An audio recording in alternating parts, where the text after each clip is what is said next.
Assalamualaikum warahmatullahi wabarakatuh.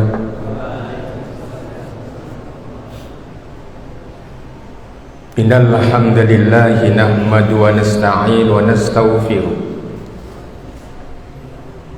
wa na'udzu billahi min shururi anfusina wa min sayyiati a'malina may yahdihillahu fala mudilla lahu wa may yudlil fala hadiya lahu. Asyhadu an la ilaha illallah wa asyhadu anna Muhammadan abduhu wa rasuluh. Allahumma shalli ala Muhammad wa ala alihi wa sahbihi ajma'in. Faqala Allah ta'ala fil Qur'anil Karim, a'udzu billahi minasy syaithanir rajim. Wa huwa alladzi yursilur riyaha busyran baina yaday rahmatih hatta idza aqalla as-sahaban thiqalan suqnahu bi baladin mayyit wa anzalna bihi min kulli ath-thamarat kadzalika nukhrijul mauta la'allakum tadhakkarun. Wal baladu thayyibu yakhruju nabatuhu bi'izni rabbih walladzi khabutha la yakhruju illa nakida kadzalika nusarriful ayati liqaumin yashkurun. Bapak dan Ibu, anak-anakku semua, alhamdulillah kita bersyukur kepada Allah. Kita bersyukur kepada Allah Subhanahu wa ta'ala. Kita telah diberikan kesempatan. Kita telah diberikan kesempatan dan kesehatan. Karena kata Rasul sallallahu alaihi wasallam, dua nikmat ini, dua nikmat as-sihhah wal faragh, kesehatan dan kesempatan. Mari kita telaah kesehatan dan kesempatan. Dan yang kedua, selawat serta salam kita sampaikan kepada Nabi kita Muhammad sallallahu alaihi wasallam, kepada keluarga, kepada sahabat serta pengikut-pengikutnya yang senantiasa mengikuti sunnah Rasul sallallahu alaihi wasallam seperti yang kita lakukan pada saat ini. Seperti yang kita lakukan pada saat ini, yaitu kita mengkaji, kita menelaah apapun istilahnya. Ada ceramah agama, tausiah dan lain sebagainya.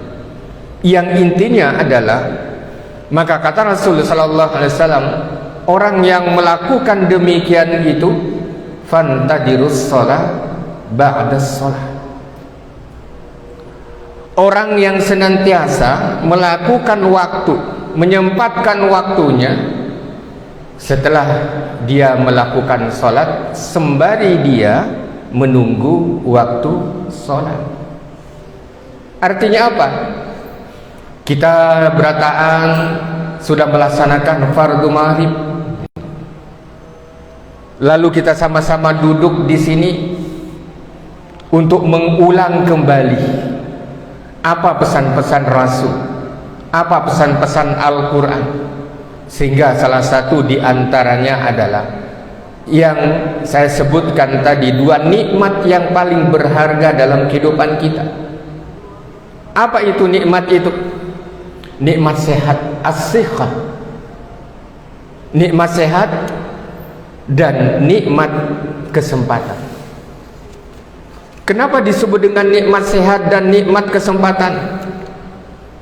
Yang pertama adalah orang yang diberikan oleh Allah Subhanahu wa ta'ala sehat badannya. Orang yang diberikan oleh Allah Subhanahu wa ta'ala kepadanya badannya sehat,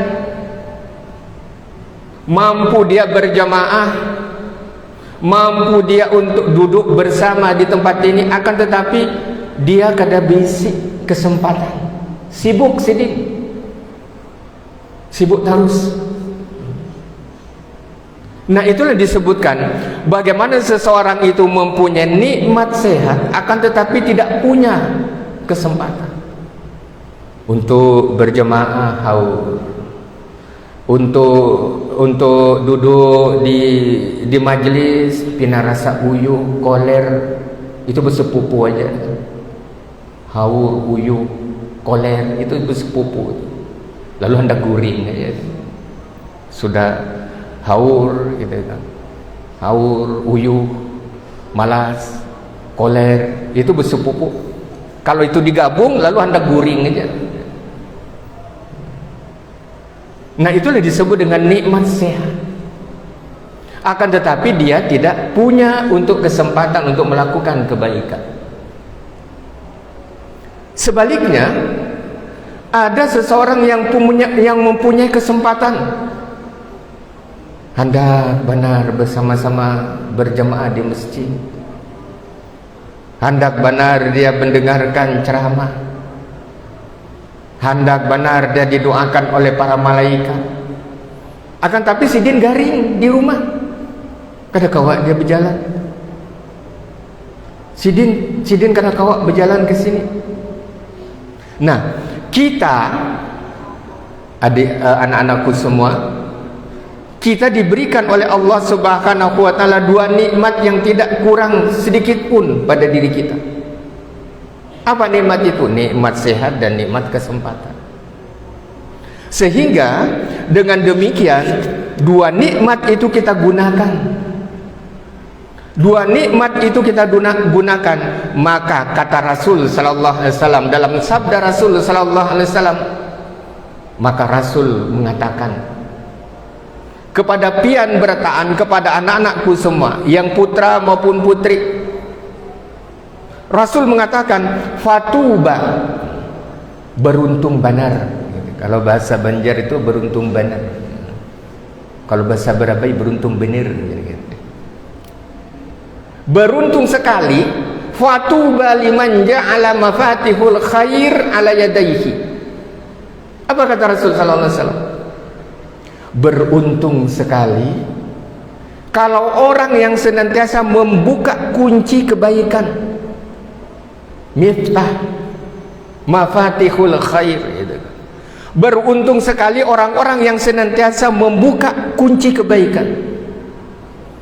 Pian, kalau melihat hadis ini, kada usah sing disuruh oleh kepala sekolah, kada usah sing disuruh oleh gurunya, oh ya nanti pian datang semua.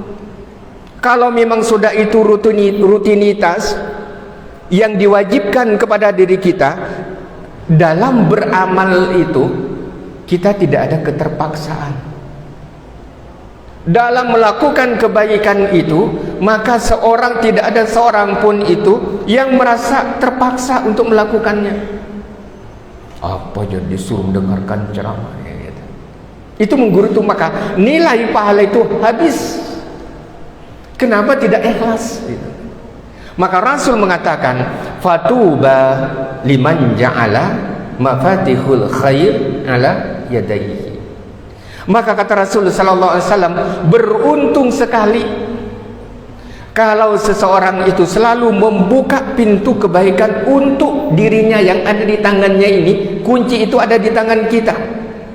Lalu kita membuka pintu kebaikan itu, maka Rasul mengatakan kebaikan itu akan kembali kepada siapa yang membuka kunci itu.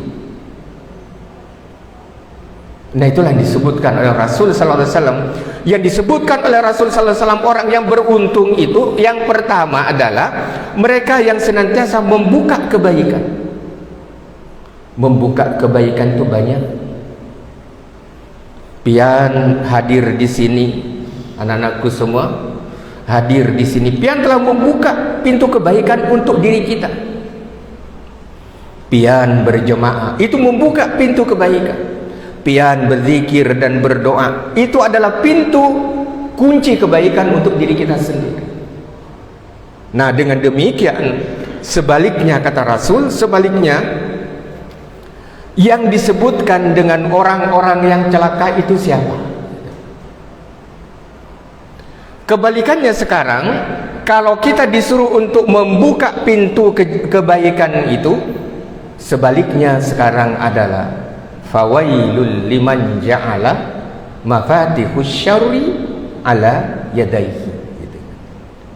Oleh karenanya dalam sabda Rasul sallallahu alaihi wasallam, apa yang disabdakan oleh Rasul sallallahu alaihi wasallam, fawailun. Banyak sekali kalau pian anak-anakku semua kalau membaca Al-Qur'an itu fawailul lil kasiyati, itu kan di dalam Al-Qur'an, maka celaka orang nang penyanyitan. Salah sedikit hendak bertampar, ditegur kawannya kada terima sing tamparan. Maka orang yang demikian itu di dalam Al-Qur'an disebutkan fawailul, maka celaka orang yang selalu melakukan demikian. Yang kedua, siapa yang disebut orang celaka? Yang disebutkan orang yang celaka di dalam Al-Qur'an itu fawailul lil mukadzibin. Ada kan kalimat itu di dalam Al-Qur'an? Fawailul lil mukadzibin. Maka celaka orang yang suka mengeramput. Maka celakalah orang yang senantiasa berbohong kepada temannya. Maka celaka orang yang senantiasa berbohong kepada orang tuanya. Nah, itulah yang disebutkan oleh Rasul sallallahu alaihi wasallam. Maka kunci-kunci kejelekan itu banyak juga. Kalau tadi disebutkan bahwa kunci kebaikan itu banyak, maka kunci kejelekan itu adalah banyak juga. Kalau kita suka mengeramput, maka berarti kita telah membuka kunci kejelekan untuk diri kita. Kalau kita pengoler untuk melakukan ibadah, maka kita juga membuka pintu kejelekan untuk diri. Maka amun kita kadang mau disambati oleh Rasul sallallahu alaihi wasallam dalam hadisnya, fawailul, maka celaka, maka hendaklah kita senantiasa membuka pintu kebaikan kepada diri kita. Caranya bagaimana? Caranya bagaimana? Maka di dalam kajian-kajian Al-Quran, di dalam kajian-kajian hadis itu caranya ada beberapa hal supaya kita senantiasa membuka pintu kebaikan itu. Caranya bagaimana? Yang pertama, di dalam kajian-kajian keislaman itu disebutkan bagaimana kita senantiasa mempunyai sifat istiqomah. Nanti kita bahas satu-satu. Yang kedua adalah bagaimana kita mempunyai sifat ikhlas. Dan yang ketiga adalah bagaimana kita mempunyai sifat senang untuk bersyukur. Dan yang kelima adalah bagaimana seseorang itu mempunyai sifat sabar. Dan yang keenam, yang terakhir adalah bagaimana kita mempunyai sifat husnuzon. Husnuzon ada berapa? Pertama istiqomah, kedua ikhlas, ketiga syukur, keempat sabar, dan yang kelima husnuzon. Untuk menjadi diri kita orang-orang yang senantiasa istiqomah itu harus mempunyai, bagaimana caranya adalah hendaklah dia melakukan sifat yang disebut dengan, yang pertama adalah sikap diri kita konsisten. Istiqomah dalam bahasa hadis itu, istiqomah itu adalah sifat konsisten kita. Tidak hanya waktu hendak ujian lalu mau sholat berdoa kepada Allah, ya Allah luluskan kami menghadapi semester ini ya Allah. Tidak demikian. Akan tetapi orang yang mempunyai sifat istiqomah itu, bagaimana dia melakukan istiqomah dalam hal apa? Pertama, yang dilakukan istiqomah itu adalah yang disebutkan oleh Rasul sallallahu alaihi wasallam adalah fastaqim kama, di dalam Al-Qur'anul Karim disebutkan a'udzu billahi minasyaitonir rajim, fastaqim kama umirta wa man taba ma'aka wa la tatghaw innahu bima ta'maluna basir. Yang artinya adalah maka tetap istiqomahlah kita semua pada jalan yang baik, pada jalan yang benar. yang disuruh oleh Allah Subhanahu wa taala di dalam surah Hud ini. Surah Hud ini surah yang ke-11 di dalam Al-Qur'an. Nanti bisa buka di rumah. Hud itu adalah surah yang ke-11 di dalam Al-Qur'an. Yang ayatnya adalah ayat yang 112. Yang pertama adalah mempunyai sifat istiqomah, konsisten. Tidak hanya misalnya sholat berjamaah di masjid limbas sebulan, dia tidak melaksanakan sholat berjamaah di masjid lagi, nanti 3 bulan akan datang baru lagi sholat. Berarti dia tidak konsisten. Yang disebutkan oleh Allah Subhanahu wa taala adalah bagaimana seseorang itu istiqomah di dalam kebaikan. Bagaimana kita semuanya itu adalah istiqomah di dalam kebaikan. Istiqomah kita membaca Al-Quran, istiqomah ketika kita hafiz. Hafiz itu adalah orang yang memelihara. Bagaimana kita memelihara perintah-perintah Allah yang Allah wajibkan kepada diri kita. Bagaimana kita memelihara perintah-perintah Allah yang Allah wajibkan kepada diri kita. Artinya tidak ada satupun yang sudah balik semua. Orang yang dibebani kewajiban itu adalah sejak dia mukallaf. Mukallaf itu adalah orang yang balik. Kalau SMA sudah balik berarti. Artinya apa? Orang yang balik itu adalah ketika dia sudah balik, ketika dia sudah mukallaf, maka dibebankan kepadanya sebuah kewajiban, diperintahkannya kepadanya kewajiban dan larangan-larangan. Kalau dia pada saat dimulai sejak mukallaf itu dia meninggalkan kewajibannya, lalu dibalik yang dilarang digawe, yang kewajibannya ditinggal. Nah, para benar itu kan parah sekali. Oleh karenanya di dalam kajian keislaman, di dalam kajian agama itu yang pertama adalah bagaimana kita ada istiqomah, sifat istiqomah, konsisten di dalam menjalankan kebaikan. Karena ada 2 sifat, ada 2 hal. Ada yang istiqomah dalam kebaikan, ada yang istiqomah di dalam hal kejelekan. Itu yang parah.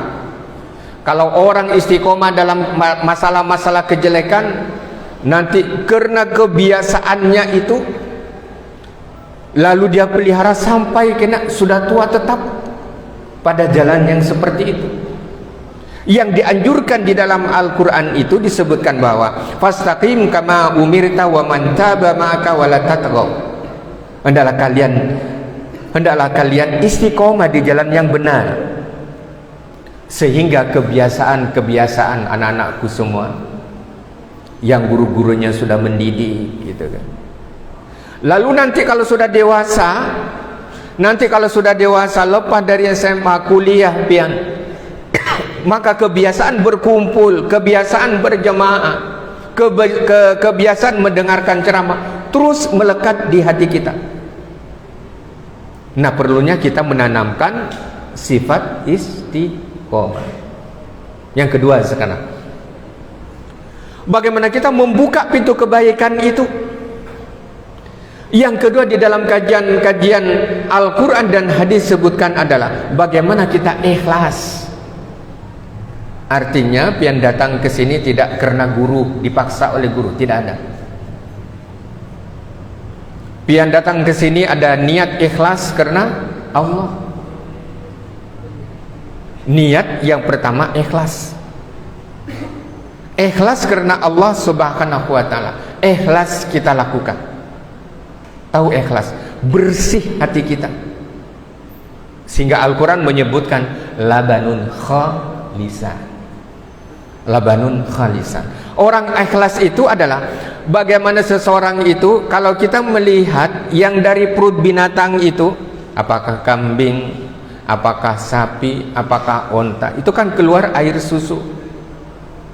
Maka kalau kita kaji secara alamiah, di dalam perut sapi itu kan ada kotoran, ada darah, ada lendir, ada air. Akan tetapi begitu dia mengeluarkan air susu murni itu, maka air susu itu tidak terkontaminasi, tidak tercampur sedikit pun dari kotoran atau air yang ada di dalam perut sapi atau perut kambing gitu. Itulah ikhlas. Artinya kita lakukan ikhlas karena Allah Subhanahu wa ta'ala. Yang ketiga adalah bagaimana membuka pintu kebaikan itu dengan rasa syukur. Bagaimana kita membuka pintu kebaikan itu dengan rasa syukur kita. Syukur itu adalah terima kasih, bersyukur kepada Allah. Bersyukur itu adalah berterima kasih kepada yang memberikan nikmat itu. Sehingga kalau pian latihan pidato itu, kalau latihan ceramah, latihan pidato, atau kita berdiri di depan kelas dalam kegiatan-kegiatan tertentu, yang disebut adalah marilah kita bersama-sama bersyukur kepada Allah. Syukur yang didahulukan. Artinya berterima kasih. Syukur secara bahasa itu terbuka. Syukur secara bahasa itu terbuka. Lawannya apa?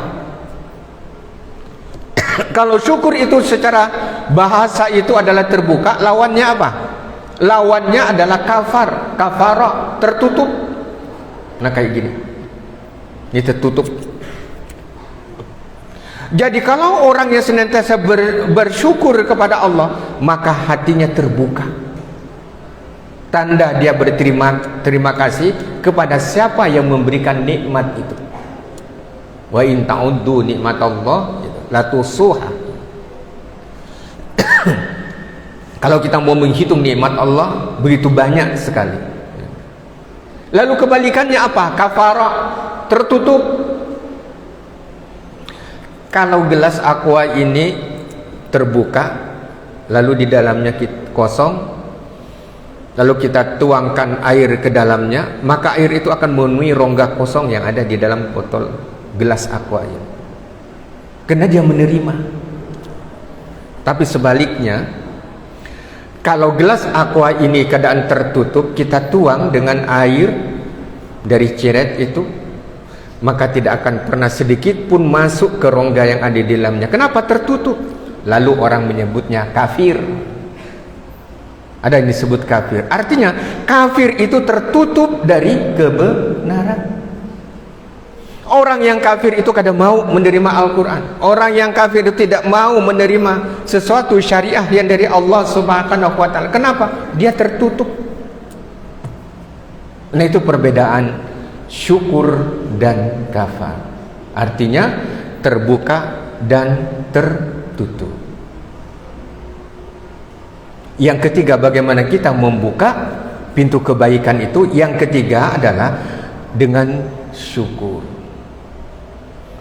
Yang keempat adalah bagaimana kita membuka pintu kebaikan itu dengan sabar. Sabar itu secara bahasa gimana? Sabar itu menahan. Sabar itu menahan. Misalnya kita mempunyai harta, pian nanti jadi kepala sekolah, jadi pengusaha gitu. Kan generasi kita pian nanti pian akan jadi dosen. Dari antara yang hadir di sini, karena manusia tidak akan pernah tahu, di dalam Al-Quran itu disebutkan wa ma tadri nafsum madza taksibu ghadan. Coba lihat di dalam Al-Quran pada surah Al-Luqman, akhir surah Al-Luqman itu. Tidak ada kata Allah Subhanahu wa ta'ala manusia yang tahu yang bakal terjadi untuk dirinya hari esok itu apa. Tidak akan pernah tahu.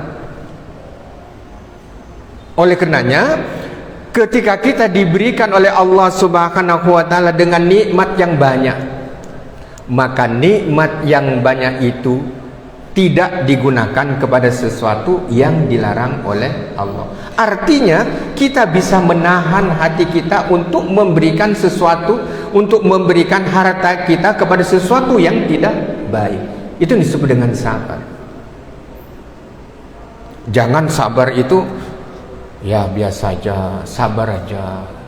Kalau ditempelin pipi kiri julung pipi kanan. Kan ada kan di dalam salah satu kitab itu, tidak usah menyebutkan kitab mana. Kalau kita ditempeleng pipi kiri kita julung pipi kanan, wah hapuk ini. Tidak demikian di dalam Islam itu. Yang disebutkan sabar itu bagaimana seseorang itu menahan ketika kita emosi dan lain sebagainya, maka kita bisa menahan emosi itu, tidak langsung tampar. Itu menahan. Sabar. Sehingga di dalam hadis Rasulullah sallallahu alaihi wasallam, orang mukmin yang baik itu, mukmin yang baik itu adalah ketika dia mendapatkan rezeki, ketika dia mendapatkan nikmat, maka dia bersyukur kepada yang memberi nikmat itu, Allah. Yang kedua, akan tetapi kalau dia diberikan ujian oleh Allah, maka dia orang itu adalah melakukan kesabaran. Sehingga Rasul mengatakan ajaban likulli mu'min, sungguh hebat, ajaib seorang mukmin itu. Kenapa? Kalau diberikan kelebihan oleh Allah dengan nikmatnya, dia bersyukur. Akan tetapi ketika dia mendapatkan ujian, dia senantiasa melakukan sifat kesabaran. Yang seterusnya, bagaimana kita membuka pintu kebaikan itu, bagaimana kita membuka kunci kebaikan itu. Yang terakhir adalah husnuzon. Husnuzon, kalau bahasa kerennya disebut dengan positive thinking. Bagaimana kita selalu berpikir positif dengan orang lain. Jangan kita suudzon kepada orang lain. Sidin berparak dengan aku, nah bisa jadi Sidin itu hendak pinjam duit aku. Padahal orang hendak bersalaman aja, sudah buruk sangka dengan orang yang memarahi kita. Kita tidak boleh demikian. Misalnya ada guru datang, paling Sidin hendak menyuruh aku, lebih baik buka aku. Tidak demikian. Artinya bagaimana kita senantiasa husnuzon, berbaik sangka, positive thinking, tidak negative thinking. Nah, itu kunci bagaimana kita di dalam kehidupan ini bisa melakukan hal yang demikian, sehingga kelima hal itu yang kata Rasulullah sallallahu alaihi wasallam termasuk hal yang diridhai oleh Allah Subhanahu wa taala. Karena ada di dalam hadis Rasulullah sallallahu alaihi wasallam ada 3 hal. Bisa diingat, ada 3 hal.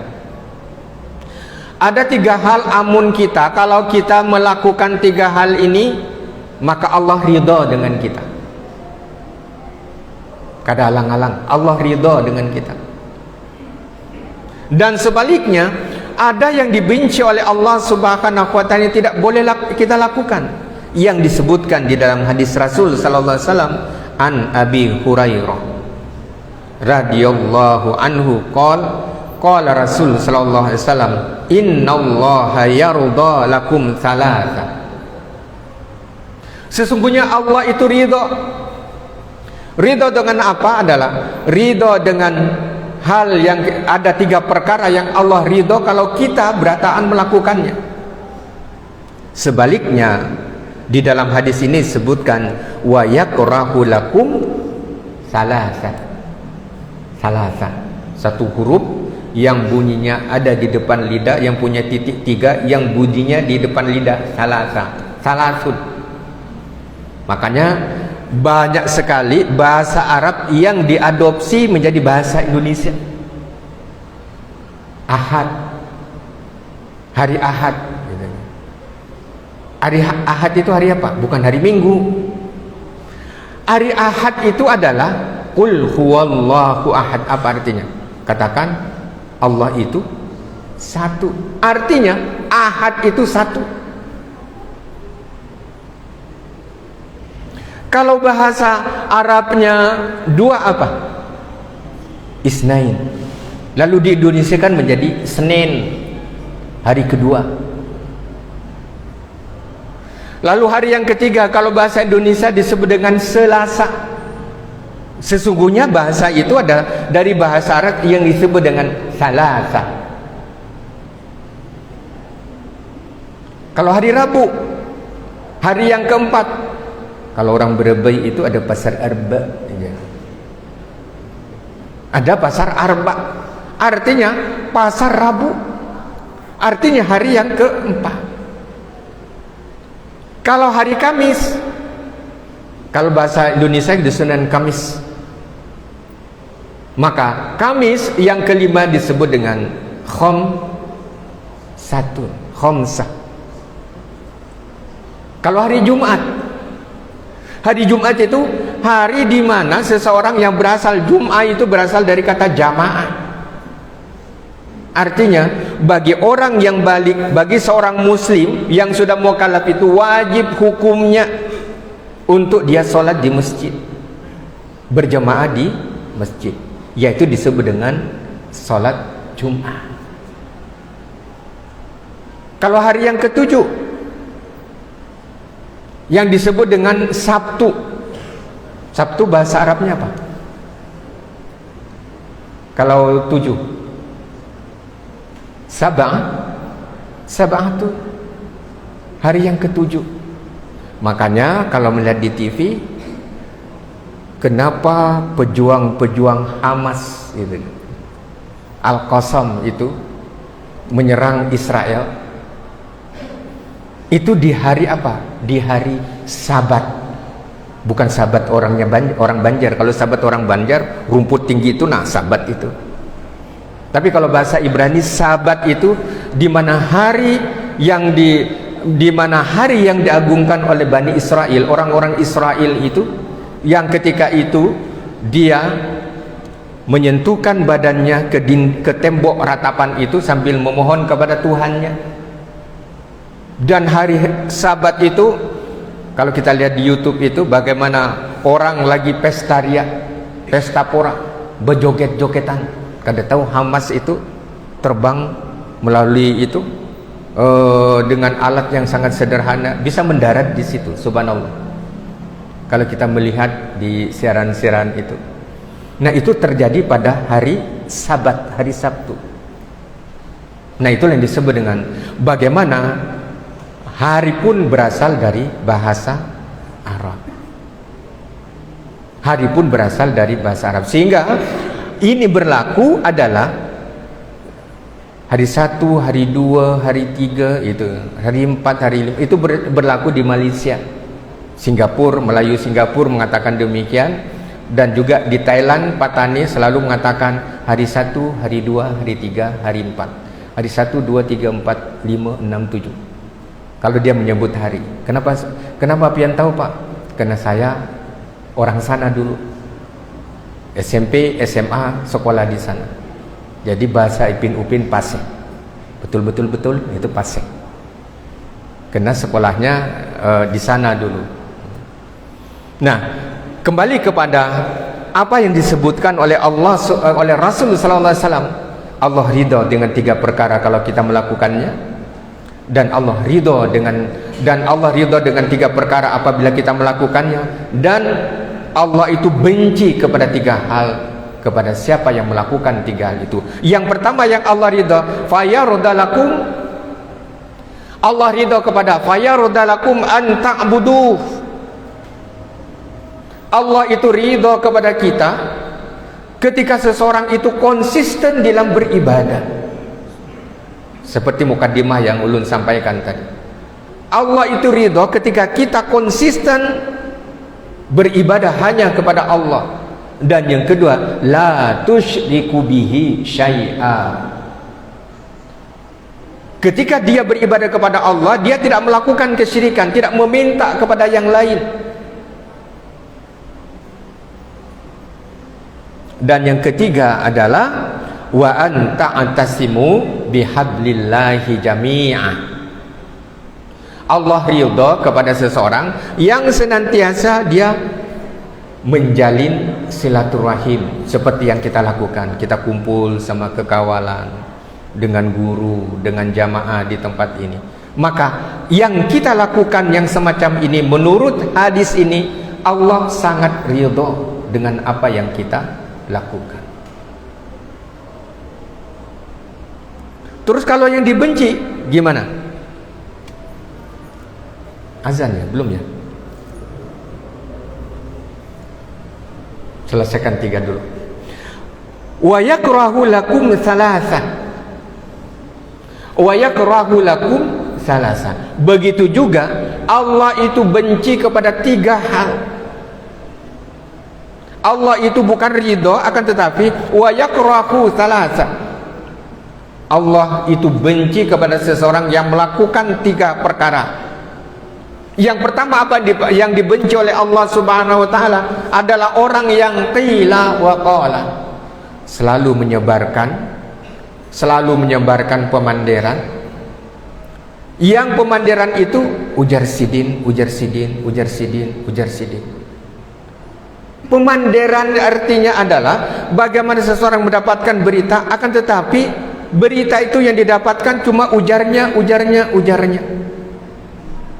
Lalu kalau dunia anak muda sekarang belum tahu apakah itu baik dan tidaknya, langsung share ke sana kemari. Berapa juta, berapa ribu orang, kalau itu berita tidak baik, pian share, maka dosanya kembali kepada siapa yang melakukan pertama men-share itu. Kalau menurut hadis ini. Yang kedua, yang dibenci oleh Allah Subhanahu wa taala itu adalah wa kasratas su'al. Katsirun, banyak. Wa kasratas su'al adalah orang yang banyak bertakun. Sudah tahu jawabannya, aku sekedar menguji aja bang, bertakun tadi. Padahal sudah tahu jawabannya. Ini coba kita tebak ya. Dahulu intaluk kah ayam kah? Jarsidin ayam. Kada intaluk, padahal kada usah diperdebatkan itu. Yang kedua, contoh yang kedua adalah wa kasratus soal itu adalah orang yang sudah tahu bahwa itu qat'i di dalam Al-Qur'an, pasti di dalam Al-Qur'an. Akan tetapi selalu diotak-atik. Padahal itu sudah pasti. Nah, itu yang dibenci oleh Allah Subhanahu. Kenapa ya sholat isya 4 rakaat? Kenapa gak ada 2 rakaat aja? Padahal itu sudah pasti dan tidak perlu dibahas lagi. Yang terakhir adalah yang dibenci oleh Allah Subhanahu wa taala itu adalah wa idaatul mal. Apa idaatul mal? Adalah orang yang senantiasa menyia-nyiakan hartanya. Dapat rezeki ditukarakan dengan sesuatu yang kada penting, kada bermanfaat. Dapat kita mendapatkan rezeki dari Allah, akan tapi dihambur-hamburkan kepada sesuatu yang tidak baik. Itulah yang disebut dengan idaatul mal. Orang yang senantiasa menyia-nyiakan hartanya. Mudah-mudahan anak-anakku semua, kita sudah mendapatkan bagaimana konsep di dalam Islam, bagaimana kita membuka kebaikan, bagaimana kita mengunci kejelekan. Bagaimana cara membukanya sudah disebutkan. Yang pertama, kesimpulannya tadi adalah dengan istiqomah, ikhlas, syukur, sabar, dan husnuzon. Dan ada ketiga hal yang diridhai oleh Allah Subhanahu wa taala dan hal yang dibenci oleh Allah. Jangan kita membukanya. Kalau sesuatu yang dibenci oleh Allah, yang kita buka adalah bagaimana kita membuka sesuatu itu yang ketika Allah ridho ketika kita melakukannya. Baik, sampai di sini sudah azan yang dapat saya sampaikan. Mohon maaf kalau ada kesalahan. Billahi taufik wal hidayah. Assalamualaikum warahmatullahi wabarakatuh.